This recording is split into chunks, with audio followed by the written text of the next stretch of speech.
সুপ্ৰভাত আশা ৰাখিছোঁ আপোনালোক সকলোৱে ভালে আছে বছৰটো শেষৰ ফালে যোৱাকালি আমাৰ এখন মিটিং হৈছিলে আমি য'ত 30ৰ পৰা 35জন যুৱক লগ হৈ গুৱাহাটীত যি ছাগলী হোলচেল বেপাৰ চলি আছে তাত আমি দেখা পাইছোঁ যে ভেড়াৰ লগতে মাইকী ছাগলী মতা ছাগলী সকলো ধৰণৰ ছাগলী বিক্ৰী হৈছে হোলচেল পাঞ্জাবাৰীত চ' আমি সেই ব্যৱসায়টোত সোমাব খুজিছোঁ আমি টংলা হাজু এই অঞ্চলৰ পৰা ছাগলীবোৰ আমি আনি ইয়াত হোলচেল কৰা হ'ব দ্বিতীয়তে মাছৰ লগতে চব্জি দলগাঁও খাৰুপেটীয়া এই অঞ্চলৰ পৰা আনি আমি হোলচেল কৰিম চ' এই আলোচনাটো এইবাবে মই আপোনালোকৰ আগত ক'ব খুজিছোঁ যে আমি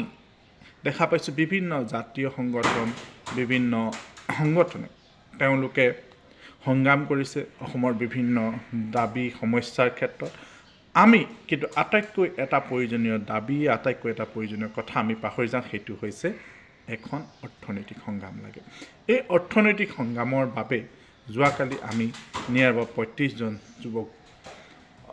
ব্যক্তি লগ হ'লোঁ আৰু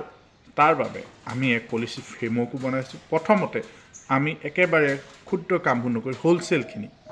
শাক পাচলি মাছ মাংসৰ লগতে ইটা বালি লোহাৰ ৰদ এইখিনিতো আমি সোমাম চ' আমাৰ কামখিনি আজিৰ পৰা অলপকৈ আৰম্ভ হ'ব আপোনালোকে দেখা পাব এইখিনি আমাৰ যিটো সংগঠন বা আমি যিকেইজন যোগ হৈছোঁ আমাৰ প্ৰথম লক্ষ্যটোৱে হৈছে যে হোলচেল বজাৰখিনি অলপকৈ অসমীয়া খিলঞ্জীয়া যুৱকসকলৰ হাতলৈ অনা সেয়া লাগিলে মাছৰেই হওক সেয়া লাগিলে শাক পাচলি হওক সেয়া লাগিলে ছাগলী হওক সেয়া ৰদ ইটা বালি চিমেণ্টৰে হওক কাপোৰৰ হওক